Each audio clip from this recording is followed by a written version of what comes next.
Welcome, dear listeners, to another special episode of Legacy of the Ancients. Familiar faces, unfamiliar places. The Hero Alliance has finally made it inside Bunker 13. And who do they come face to face with?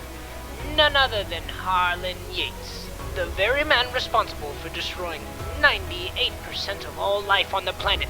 Appearing in various screens around the facility, Yates explained the dire situation. Shodan was a stopgap against an entity from beyond our plane of existence that crash-landed into our moon. This being had begun infecting and changing the people of the world, which prompted Yates to press the big red button. The solution they had been seeking lay deeper inside Bunker 13. An antivirus that could slow down the monster enough that the Hero Alliance could finish off Shodan once and for all.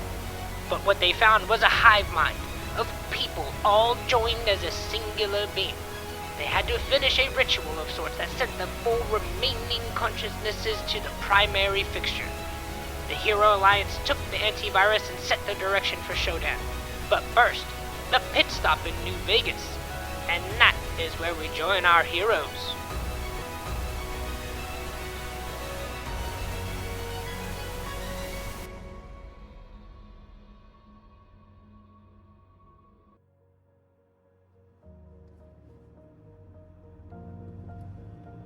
So yeah, we are in the car. We're driving away, making the first leg of this trip back to the West Coast.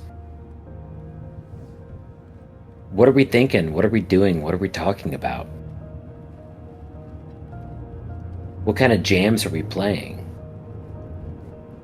And why is it Carly Rae Jepsen?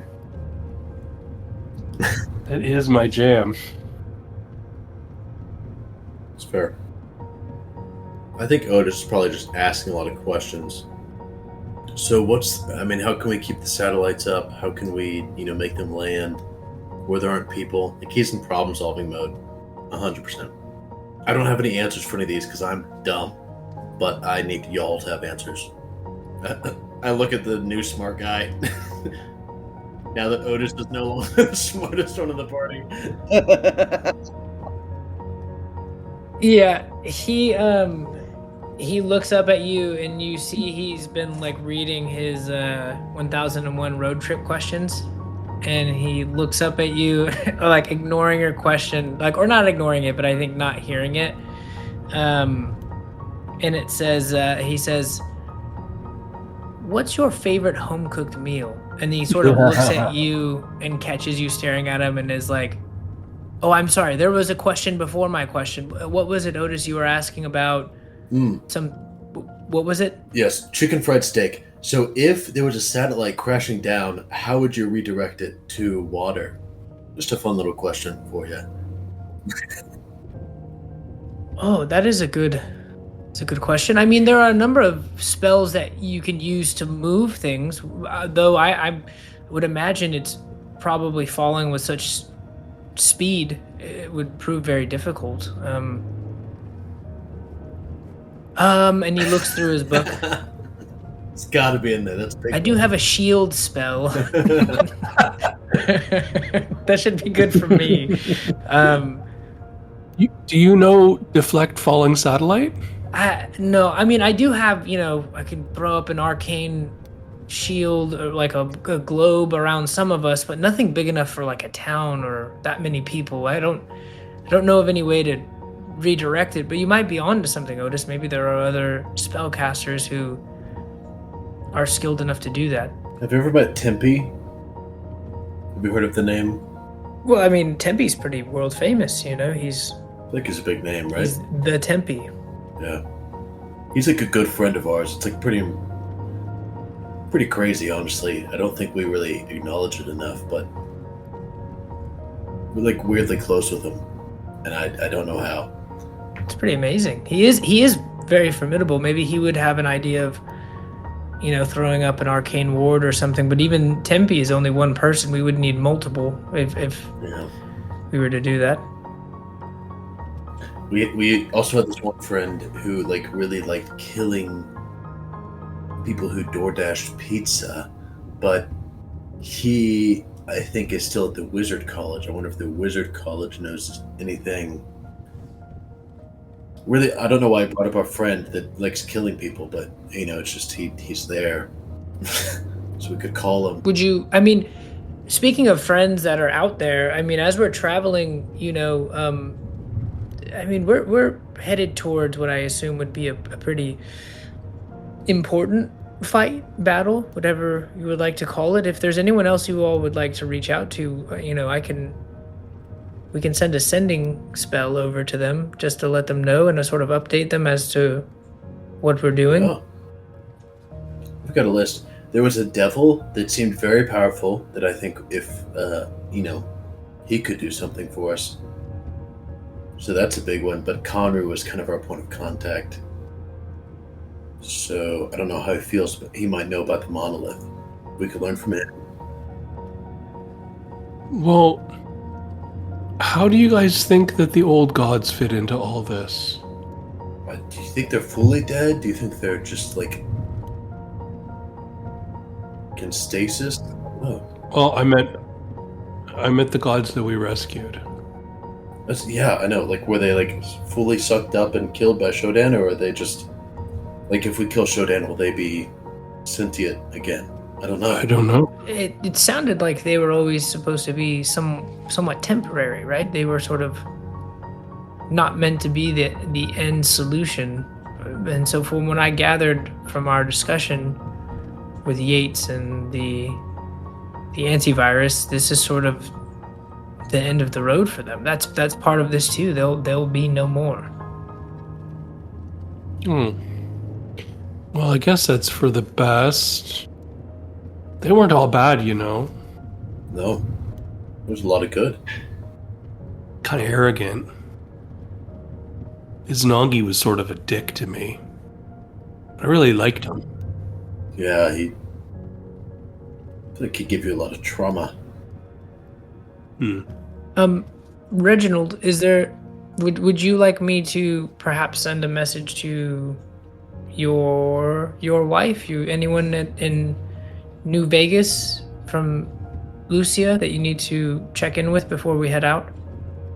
I mean, I'd love the opportunity to talk to Lily, but also I think it would be worth looking into the shielding technology that New Vegas has. It's kept them safe thus far. Could be a viable option if we can replicate it somehow. Mike, when I saw the visions from the antivirus with the satellites crashing, did I get a sense for scale? So, like, in a way of like, oh, because Jordan's describing the defensive technology of New Vegas. Would that have registered as like, yeah, maybe that could, but like, or like, did I see like, no, like New Vegas wouldn't even exist if this thing hit it. You know what I mean? You saw specific locations being hit. You didn't recognize all of them. Lucia, you did recognize. It was, of course, its ruined, abandoned self. Right. During the impact. I try to think. You would have seen a desert impact as well, like what looks like a green oasis in the desert. And you would have seen a snowy mountaintop.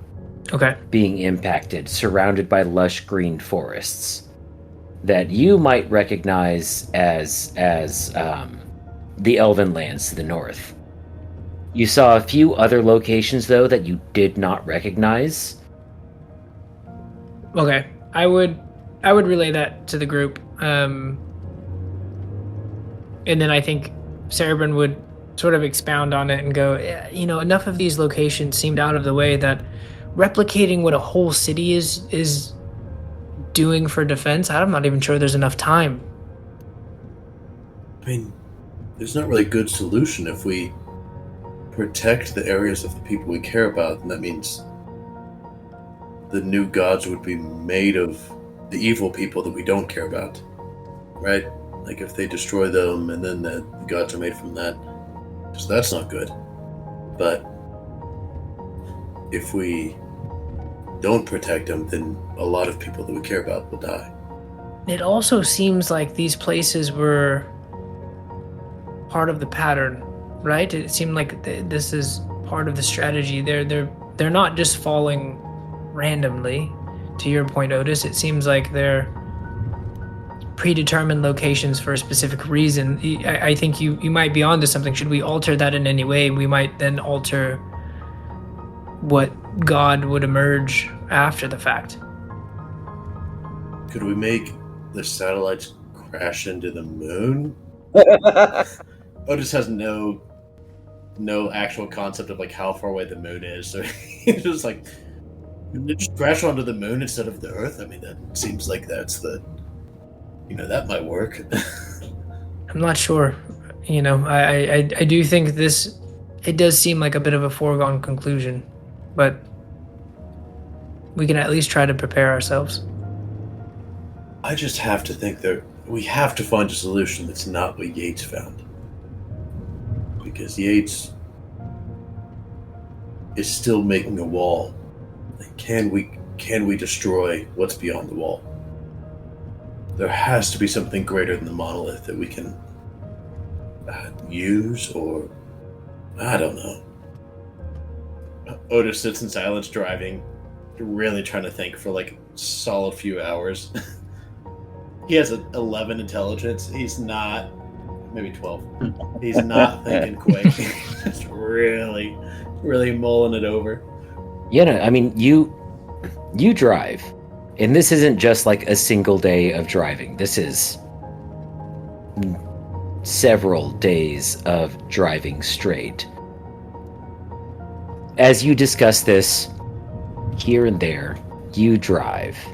You drive back up north through the Brotherhood territory, most of which has fallen. Occasionally, you're chased by a truckload of these guys. They're easy for you to take out.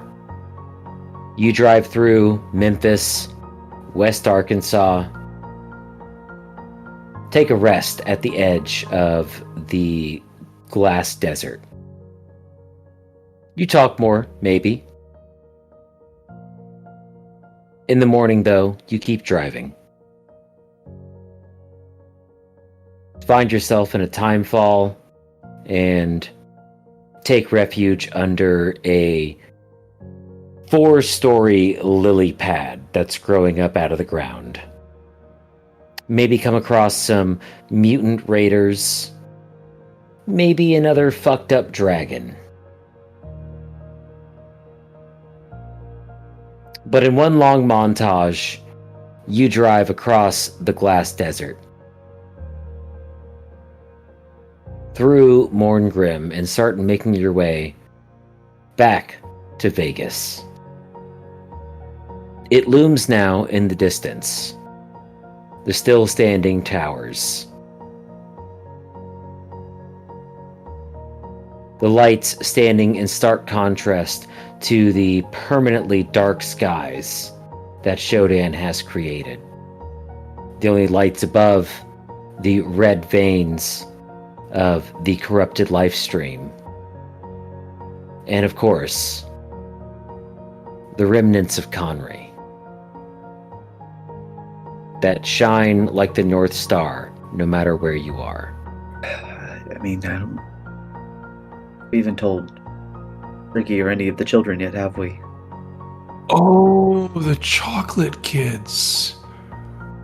Oh. I nominate the new guy to do that because I don't think any of us want to tackle that job. Yes. I gladly accept. Reginald, make him accept because he'll follow anything. Wait, you what? Yeah, it's not a telling children that. What are we telling them? We're telling them that their childhood hero has died. Mm-hmm. And the guy that gave them chocolate on the reg Is dead. Yeah, shouldn't be a problem. So, like, imagine if Reginald died for you. Oh, well, no. I couldn't. I wouldn't even. Like, I would never. I go behind Reginald and I pull out a knife. Imagine if I just slit his throat right now and he just died and dropped. Reginald pulls his eyes like he's done this before. I start cutting a little bit. This is the whole bit he does. Hold on there, Squire. Think before you act.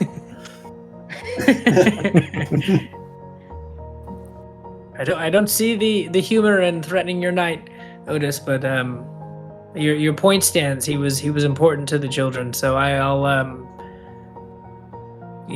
do some,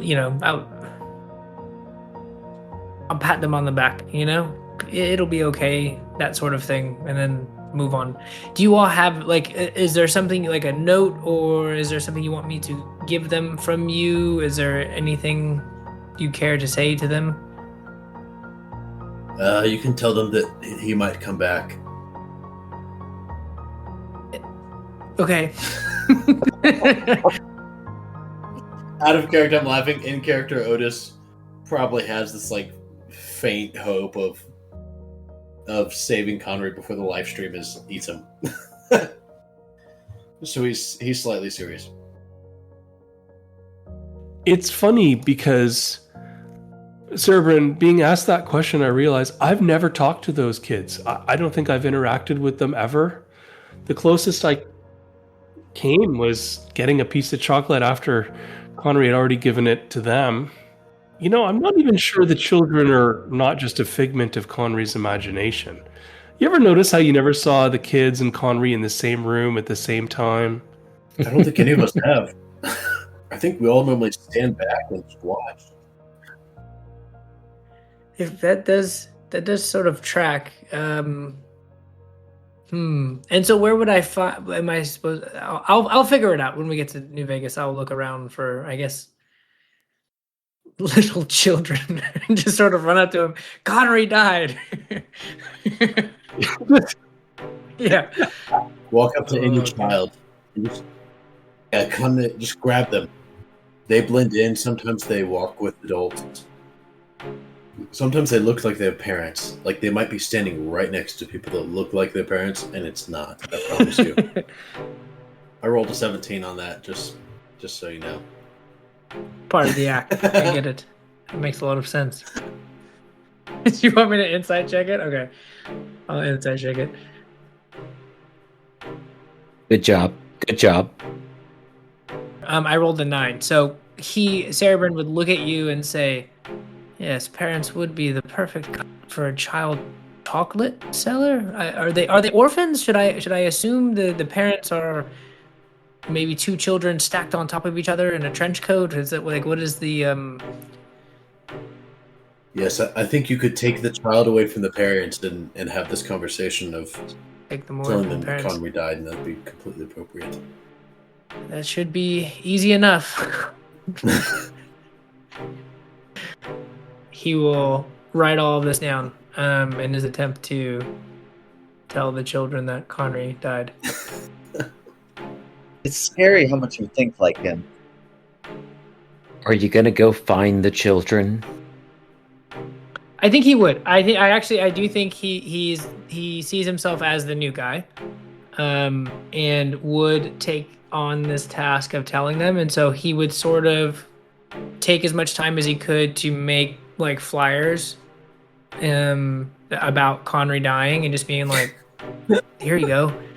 Give me an investigation check. Okay. Oh, nat 20, baby. Nat 20. Oh, come on. Easy. Holy shit. 430. Okay. You print out a handful of these flyers, which takes a while, like an hour or so. And you start making your way around, showing them. Nobody seems interested. You eventually spot a kid. Probably about 13, 14 years old at this point. And you see a couple other kids come up to him. They talk in quiet voices, and you see him hand over something to the others. You get a brief glimpse of a silver foil wrapping. That's my guy. I'm gonna go over. Excuse me. Are you one of Connery's people, children? I'm not sure. Employees? I wasn't exactly sure. He's going to look at you and say, I don't know what you're talking about. Right.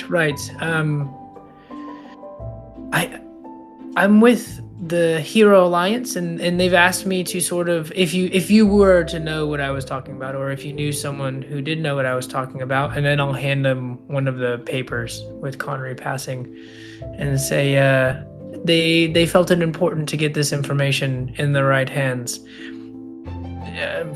Would you know anything about that? And then I'll hand it over.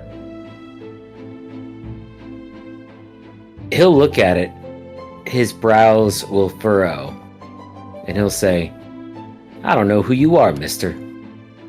This is Poppycock right here. Okay. Yes, that's often, losing someone's very hard. Death is very sad and very scary, terrifying, really. It should be feared.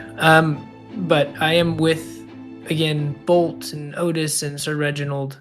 Should you, perhaps you have more questions for us or for any of the others, we'll be at Sir Reginald's place. But make sure, if you do know, make sure you get that information to those who need it. And Cerebrin will kind of turn kind of sad, like, well, yeah, there were actually kids that relied on him, and walk away. And then he sees a kid walking with his parents and just hands him the flyer. Connery's dead, and just hands it to the next kid. Connery's dead. Pass it on. Connery's dead. Pass it on. Real quick, though, give me a persuasion check. Ooh, okay. Tell me how good telling a child someone's dead goes. 14, -1. Okay. You start walking away, and after you get about probably 30, 40 feet away, you hear, weirdly enough, what sounds like a kazoo sounding out. And you turn back, and the kid you were talking to is sounding out with a kazoo. In like a really specific pattern. Like short, short, long, short, short, long. And as he does this, from the distance, you can watch as all the other kids in the vicinity and some of the adults stop and turn and listen. And then, in turn, each one, those that have them, will pull out either their own kazoos or whistles or horns of many varieties and start blowing into them, creating sort of a cacophony of sound that starts in this one place and then you'll realize radiates outward, like the wave at a baseball stadium. As people hear it, they repeat it, and it spreads outward. You saw candles being lit. Cerebrin will take a note of it, and then I think also sort of take a step back. Initially, when he met the group, he was sort of callous, and when Reginald told him the companion died, he was just like, okay, so that means I can join, right? And then I think he's heard about Connery enough, but then seeing this moment is kind of like, oh, this is much bigger, and I've probably been a little flippant about it, and kind of takes it all in, and then starts to head back towards the group to let them know. Yeah, and it's just like it's extra prominent in this sort of tent city that's been set up on the outskirts of Vegas that all of these refugees are living in. It probably, it hits you like a downpour. How many people knew and were saved by this person that cared about him. Yeah, I think he would kind of walk home or walk to wherever the group we agreed to meet with that in mind, kind of just quietly to himself. Yeah, you meet back up with the rest of the group. I'll tell him. I'll immediately point out the sound and let him know what it is and stuff like that. But I'll tell him as soon as I rejoin. Seems you're I should apologize to you all. I think I maybe didn't understand the depth of your connection with your friend, or maybe his connections with others. So for that, I do apologize. It seems he's moved a number of people, and they're all sort of mourning his death with you. And so, while I am very fearful, and speaking of death is sort of a sad thing, I think maybe take solace in knowing you're not mourning alone, as it seems all of these people are here sharing in your grief with you. Take care of one. That's beautiful. It is. He really was the best of us. I mean, he struggled with bloodlust, but he had time to care for kids. He had time to do all these other things when we acted like we didn't. He was easily the greatest hero. Even though the rest of us might look more like a hero, his impact is far greater than any of ours. At this point, you guys will hear booming noises coming from the west, one after the other.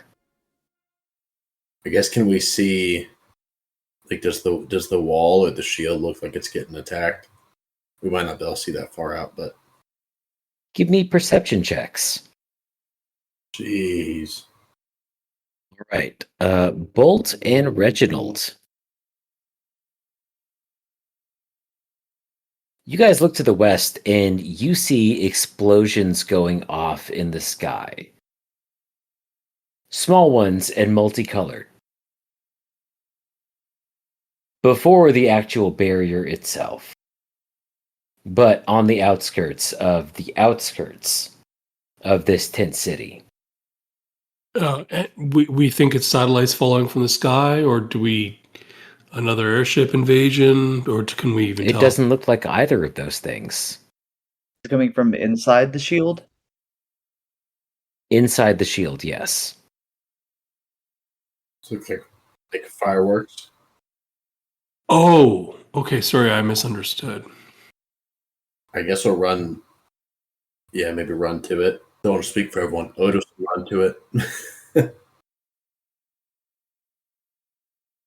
You guys, if you run to it, it takes you a while to get there. The tent city is quite large at this point, as it's more built out.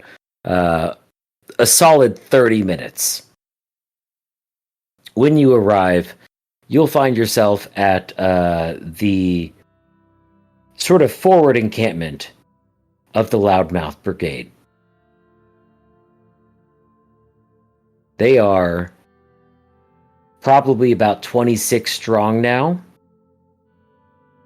and they are all drinking heavily and sobbing as they use the mortars to fire off,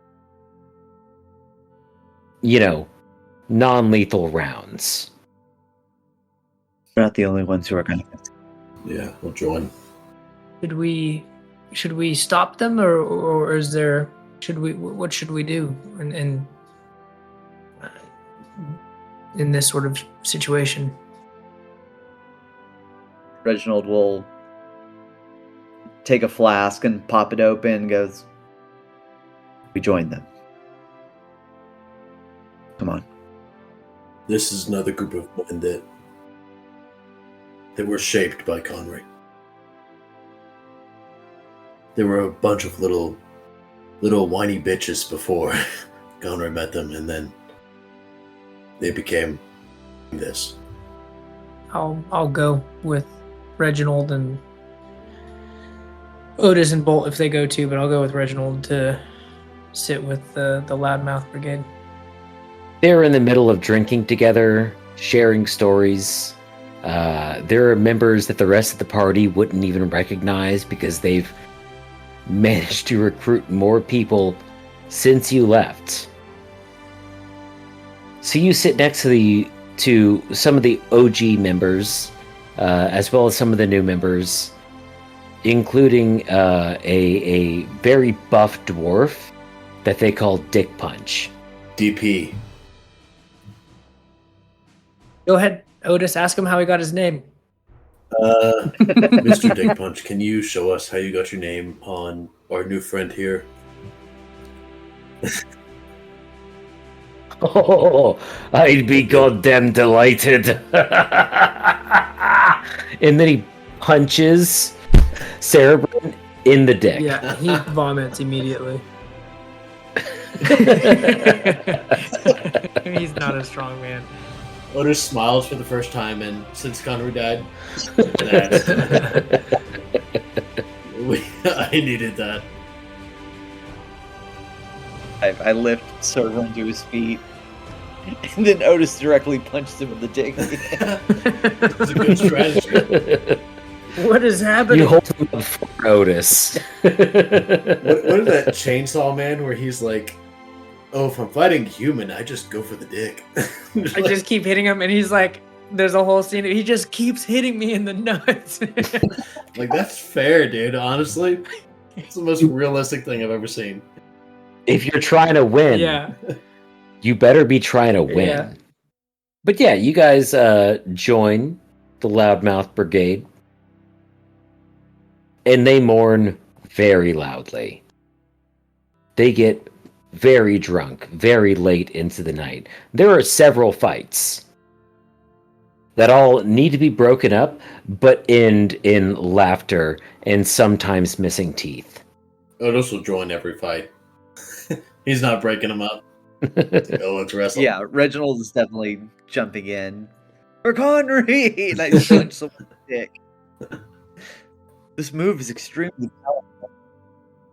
But eventually, Kowalski will step up and raise his little fucking tin can cup of fucking bathroom whiskey and say, here's to Connery. We wouldn't be nothing without him. We were nothing before him, but now we're a goddamn force to be reckoned with. And each one of you that joins afterwards, you join because he admitted it. Because he gave us that power. So here's to him. When we fight the good fight, it ain't just for those we love. It's for the man that made us who we are. And fucking cheers to that. And a whole host of drinks go up in the sky, really splashing everywhere, more than anyone's actually drinking them. But there's an energy, a cheer that you can feel in your bones. These people, they're ready to go the distance. I think pretty late into the night, Otis will just ask, so what are y'all doing for the next few weeks? What's y'all's plan? Whatever we gotta. Connery was about halfway through something. Y'all want to help him finish it? Y'all got a plan, you just let us know. We're at your beck and call. I think once we sober up a little bit, we might stop by before we head out. We'll be here. Great. And Otis will pass out. on the spot. Yeah. Just right where he was. Fall flat on his back. I'll keep that in mind. I think Reginald will happy drunk. I think Reginald's very much a happy drunk. Goes back and tries to find Lily's tent. You'll find it. Knock knock. You'll just hear from inside, huh? What? And Reginald will trip and stumble in. Oh, And Lily will, like, clearly she's just woken up, sitting up in bed, and she's like, oh my goodness, Reg. Oh God, come here. Just shut up. Shh. No, you okay? He was trying to sleep. It takes 5 minutes to get this armor off with your cooperation. Reginald sits crisscross applesauce and holds his arms up. That's not helping. That actually makes it harder. Oh. Oh. I think 15 minutes passes of us, like, her trying to wrangle Reginald to get him out of his armor, like, oh, try to catch me. He, like, stumbles around and eventually, like, makes his way onto the bed. You know, I missed you a lot. I missed you a whole lot. I know you did, Reggie. You didn't have to tell me. But I missed you too. It's Connery's not with us anymore. I heard. I'm really sorry. It's my fault, you know. I think he still has a flask with him, and I think he takes like another sip of it. Yeah. Shh. No, it's not. She won't let him. He goes to pull it out, and she'll just snatch it out of his hand and go and put it on her side of the bed. Yeah, and if she gets a whiff of it, it's not like the good stuff. It's just to get him trashed at this point. It was my fault. I put him right. He was with me, and then we Go to sleep.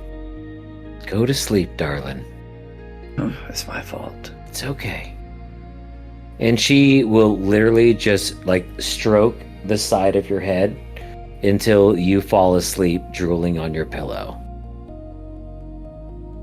Yeah, I think he just like repeats over and over like it was my fault. I miss him. Yeah, until he physically cannot stay awake any longer. And then what about Bolt and Cerebrin? No, Bolt's just kind of keeping with the group.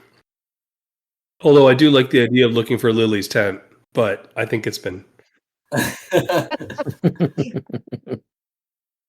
It's been done. I gotta catch up with my friend. Yeah, I don't know if Cerebrin would necessarily know where to go, so I think he would find like just a quiet spot for himself to sort of like study and lay out all of his stuff. So maybe he would like, if there's like an inn or something or like anything like that, he would just kind of try to get out of everybody's way. He doesn't know Connery, so he doesn't necessarily want to intrude on anyone's space as they're going through this. And he would just kind of go off on his own. He would get a little room, set up all of his notes, all the stuff he's been doing, and very Charlie Day-esque from It's Always Sunny. He has all these papers on the wall connecting all these lines and stuff like that. And there's all these red lines zigzagging around a large map. And at the center of it is just a picture of Reginald, but being held up with a dagger straight through the face. And he just says, I want Alright, it's going according to plan so far, but I need to get a little bit closer to him before I make my move. And then What the frick? that will be it for Cerebrin. Jesus. And then the credits will roll. What? What the frick? And we'll call the session there. Wild.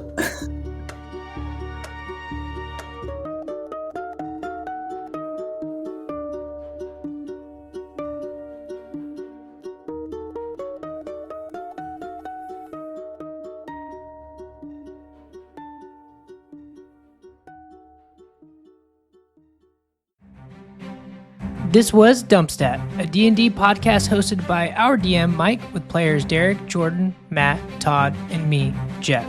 Be sure to follow us on social media, and if you like the music and sound effects used, check out the episode description for all the info you need.